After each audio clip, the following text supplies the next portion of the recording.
Hey, what's going on, everybody? This is Tyrone back with Tech Life. What you're seeing on screen is an AT&T network update. I feel quite an important one. So recently, AT&T made its first commercial cellular call on a small cell, and that's what you see in this picture. And this is the radio antenna or radio arrays that they used on that small cell, and of course the signal broadcasts from that. I believe they're called kentennas or antennas, whatever the case. Regardless, this should give you confidence that AT&T will have to upgrade its small cells, and they have a lot of LTE only small cells by me, and I'm sure they have more of that across the country. Now, the reason I say that is because AT&T knows they need the densification. They need it. They need the offloading of the small cell. What happens if you have a bunch of towers that are on SA, O-RAN, upgraded, mid-band, everything. If you're moving through the network, right, handing off from sites, if you're on a call or whatnot, and let's say you're on voice over NR, you're not going to hand off to that small cell because it's on LTE.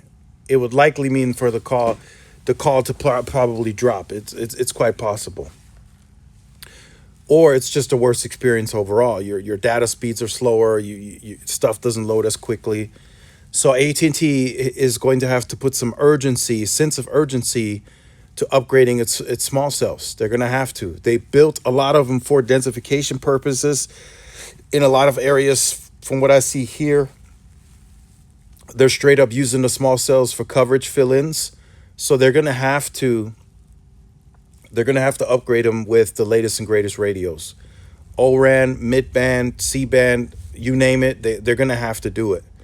They're going to have to get after it because it's just not going to be great experience if the network is not all communicating on the same sheet of music, if you will, right? If it's not all in sync, in harmony, it's going to create a worser experience for the consumer. Now, is it going to be a experience that's degraded to the point where you might consider leaving? It really depends on the area.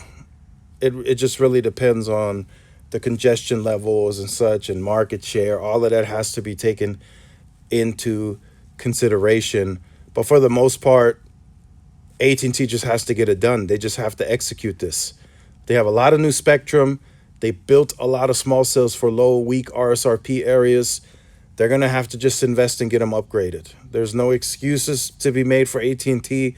They just got to get after it, and they have to upgrade the small cells. They got to do it. If they're going to have this one on these O-RAN radios, and I think they're working with Mavenir and a couple of other partners to get mid-band on the radios as well, and the O-RAN, they got to do it, especially in the Nokia markets where they're ripping the Nokia equipment to Ericsson. All of that should get the latest and greatest. It should get everything in O-RAN, newer radio, mid-band. It should get everything, so that way the network can harmonize as one, and that way you don't have issues and a roller coaster experience. Oh, I'm getting great performance from the tower. Oh, I'm handing off to the small cell, and now I'm getting 5 megabits when I just got 600. Right, that's a big roller coaster experience. So AT&T has to get after it. Let me know your thoughts in the comments. Let me know if you've seen some of your small cells get upgraded for AT&T. Like, share, subscribe. I'll